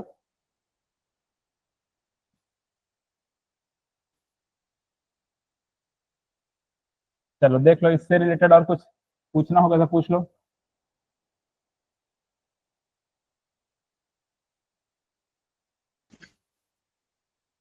देखो, 2019 में जब एग्जाम हुआ था, क्वेश्चन पेपर बहुत इजी था। ठीक है, इसमें भी लगभग लगभग जो कट ऑफ है 130 से प्लस चला गया था। ठीक, ऐसा हुआ जब 2020 का एग्जाम हुआ, कट ऑफ अचानक से गिरा, लगभग 90 से 100 के आसपास चला गया। 2020 से हमारे छत्तीसगढ़ के जो मतलब सीजीपीएससी जो अध्यक्ष हैं, टीएस सोनवानी बना दिया गया था। टीएस सोनवानी को बनाया गया था, सुने हैं ना? ये सुने हैं, है ना? तो उनको जब बनाया गया था, तो फिर यहाँ से फिर क्वेश्चन पेपर का जो लेवल है वो हार्ड बनते गया। ठीक है, और ऐसा माना गया कि उसी समय मतलब बहुत सारे क्वेश्चन को विलोपित किया गया, बहुत सारा क्वेश्चन गलत भी लिया गया, ऐसे टाइप के बहुत सारा शिकायत आ रहा था। तो टीएस सिंहदेव नहीं, सोनवानी थे ना? 2021 में भी वैसे हुआ, लगभग कितना गया? 90 के आसपास गया, है ना? लगभग 90। 2022 में भी वैसे हुआ था, है ना? लगभग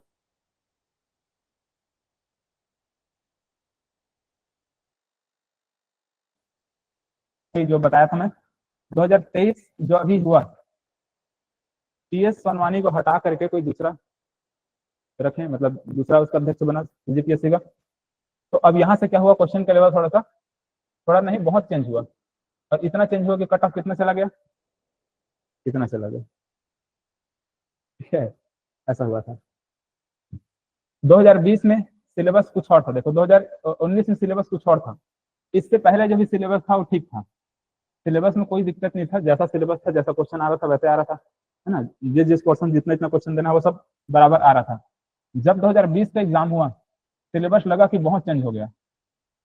ठीक है, सिलेबस ऐसा लगा कि बहुत ज्यादा चेंज कर दिया गया है। ठीक है, जहां से क्वेश्चन देना चाहिए वहां से नहीं दिए हैं, जहां से नहीं देना चाहिए वहां से क्वेश्चन दे दिया गया है। 2021 में फिर जो एग्जाम हुआ उसमें लगा कि नहीं, ये जो सिलेबस है इससे हटकर थोड़ा ये है। हाँ, कुछ कुछ पोर्शन है जो कि थोड़ा सा समान है, ज्योग्राफी वगैरह जो पोर्शन था वो लगभग लगभग सेम था। लेकिन इसमें भी क्या किया गया, सिलेबस को थोड़ा सा चेंज किया गया, मतलब क्वेश्चन पेपर में चेंज किया गया ना, सिलेबस को चेंज किया गया था। 2022 हुआ, फिर से ऐसा लगा कि फिर सिलेबस चेंज किया गया। ठीक है, मेरे को ऐसा लगता है कि यहाँ ये 3 बार जो क्वेश्चन पेपर बनाया गया था, पता नहीं क्या सोचकर कैसे बनाया था, तीनों बार लगभग लगभग अजीब टाइप से वो लोग दिए थे। और 2023 में फिर से जो हुआ तो उसमें फिर क्या हुआ था, हाँ, चेंज हुआ था। ठीक है, क्वेश्चन पेपर का लेवल क्या हो गया, बहुत डाउन हो गया था। अब देखो 2024 का क्या होता है। सभी एलिजिबल हो ना मतलब दिलाने के लिए, है ना।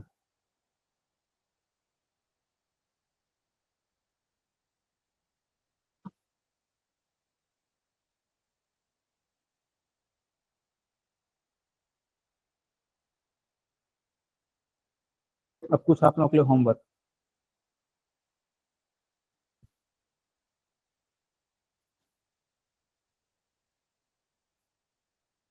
राज्य अलंकरण पुरस्कार जानते हैं?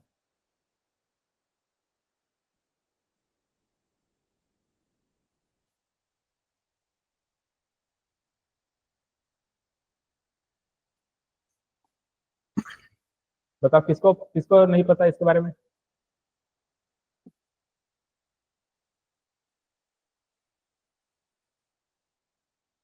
किसको नहीं पता, नहीं पता ना, ये क्या है पता है ना?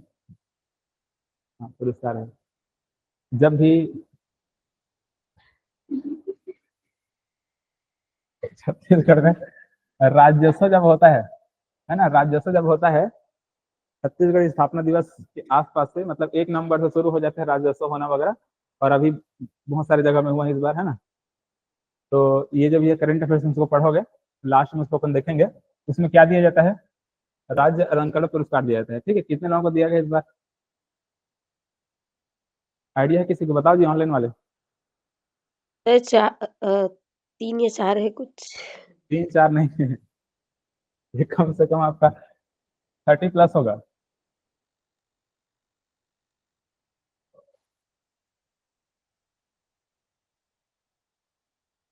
देखो कितना है,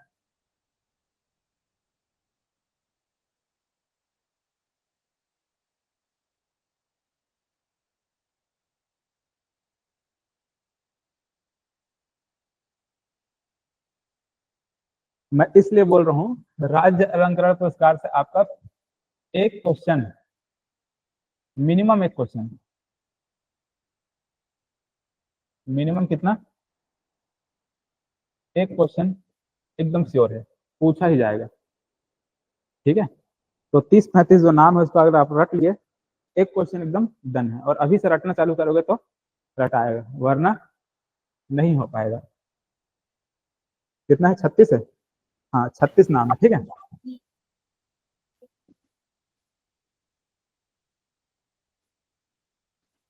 36 तो कैटेगरी में ये दिया जाता है। अब हो सकता है इसमें आदमी का नाम ज्यादा हो जाए, क्योंकि एक ही पुरस्कार 2 3 लोगों को भी दे दिया जाता है। ठीक है, तो 36 प्रकार है इसका, 36 कैटेगरी में इसको दिया जाता है।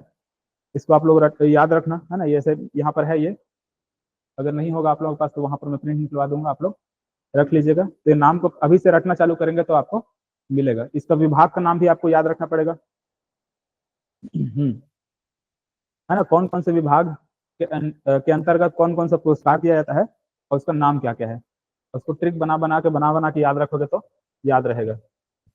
ठीक है, दूसरा चीज याद रखोगे इसमें, मतलब दूसरा चीज करंट अफेयर्स में याद रखोगे, रैंकिंग का, है ना। ये 2023 24 ऐसे याद रखना। कुछ रैंकिंग लेट से आता है तो 2023 से याद रखना, और कुछ आ जाता है ना। इंडेक्स और रैंकिंग लिख लो, इंडेक्स और रैंकिंग।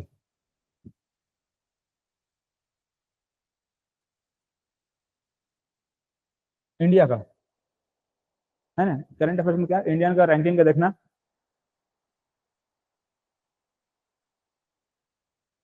जैसे ग्लोबल हंगर इंडेक्स में कुछ रैंकिंग है, और जेंडर गैप इंडेक्स में कुछ रैंकिंग आता है हमारे भारत का, विश्व में कितना कितना है ना। स्वच्छता को लेकर कुछ रैंकिंग वगैरह निकलते हैं, तो अलग अलग करीबन करीबन आपको इसमें 15 से 16 रैंकिंग आपको याद रखना पड़ेगा, है ना। 15-16 रैंकिंग याद रखोगे तब कहीं जाकर एक क्वेश्चन जो इसमें से आएगा, है ना, मिनिमम इसमें से भी कितना क्वेश्चन आएगा, एक क्वेश्चन इसमें से आएगा ही, ठीक है। तो इसको रैंकिंग को आपको ऐसे बना के याद रखना पड़ेगा। सबको रैंकिंग का ऐसा नाम लिखना क्या क्या है, कौन कौन सा क्षेत्र है, और किसमें किसमें हमारा भारत को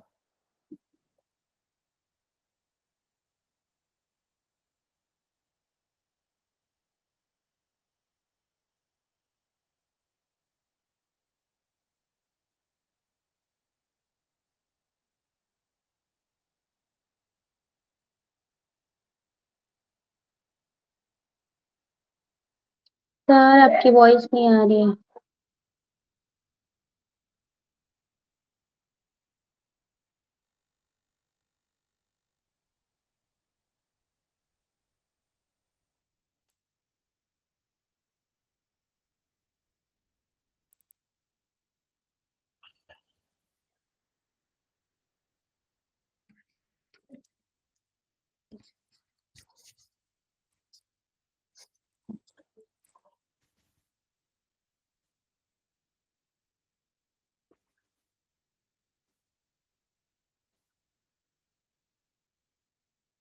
पुरस्कार वगैरह जो मिलता है वो देख रहे हैं, ठीक है। जैसे कि पद्मश्री हो गया, पद्म विभूषण हो गया, जानते हो कि नहीं, है ना। भारत रत्न वगैरह हो गया, है ना। और क्या मिलता है, नोबेल पुरस्कार हो गया, है ना। ये पद्म पुरस्कार जो भी है, पद्मश्री, पद्म विभूषण, पद्म भूषण, सबको देख लेना। भारत रत्न देख लेना, किसको किसको दिया गया है, कौन भारत रत्न को डिटेल में देखना है। और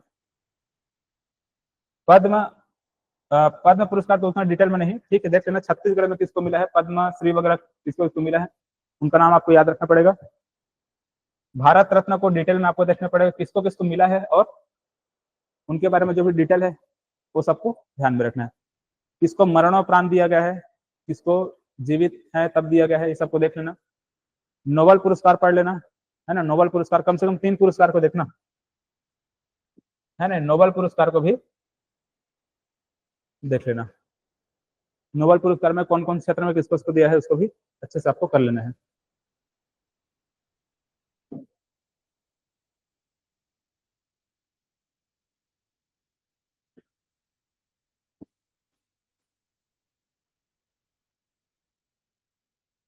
देखो, पुरस्कार से कम 2 से 3 क्वेश्चन, कम से कम 2 क्वेश्चन तो रहेगा ही, एकदम श्योर। इसमें भी आपको पद्म से एक पुरस्कार मिलेगा ही, भारत रत्न से एक पुरस्कार मिल सकता है, और नोबेल पुरस्कार जो है वहां से भी क्या हो सकता है, क्वेश्चन आ सकता है। तो तीनों में से कम एक एक क्वेश्चन आएगा, मतलब कि 2 क्वेश्चन तो एकदम श्योर रहो, 2 क्वेश्चन आएगा ही। पर्यावरण से रिलेटेड एक क्वेश्चन मिनिमम मिनिमम एक क्वेश्चन यहाँ से पूछा जाएगा। तो पर्यावरण को करंट अफेयर्स के साथ हमेशा रिलेट करके पूछा जाता है ना, पर्यावरण को हमेशा करंट अफेयर्स के साथ रिलेट कर देते हैं। तो हो सकता है इसका कहीं पर कुछ सम्मेलन वगैरह हुआ है,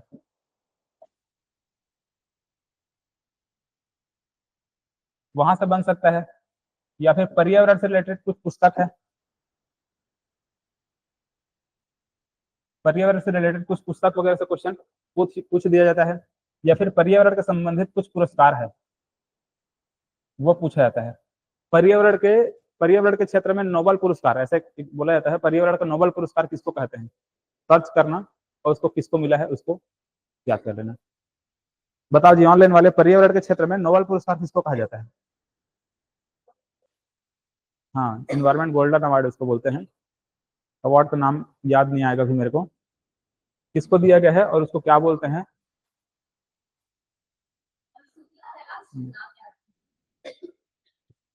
ठीक है, देख लेना। तो मिनिमम यहाँ से एक क्वेश्चन रहेगा,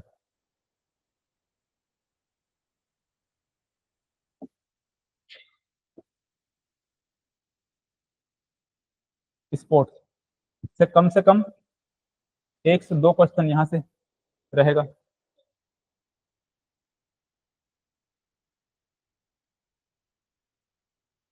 स्पोर्ट में ऐसा कुछ रहेगा कि एक तो आपका सीजी का रहेगा, एक सीजी का तो कोई ना कोई देगा ही, और एक दो इंडिया का भी रहेगा, है ना, छत्तीसगढ़ का भी इंडिया का भी, दोनों का रहेगा, तो दोनों को याद रखना।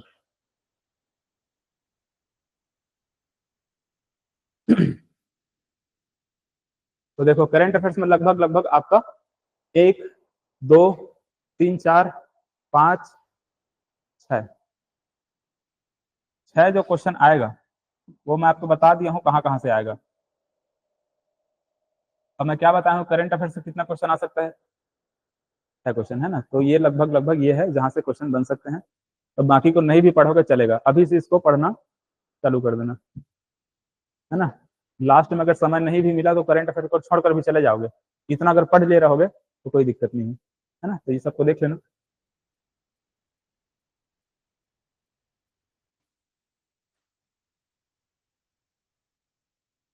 चलो ठीक है, आज और पढ़ना है या फिर कल देखें बाकी को। और पढ़ाऊँ एक जिला।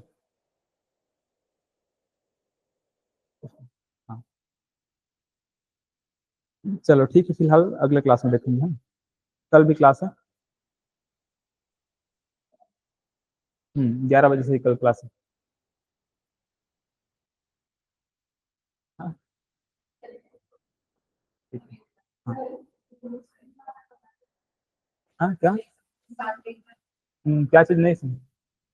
अच्छा, लिंगेश्वरी माता का मंदिर कब खुलता है ना, वो कब खुलता है उसको देखना पड़ेगा जी, है ना।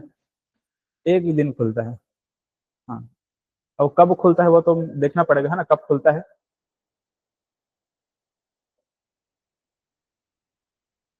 जाएंगे।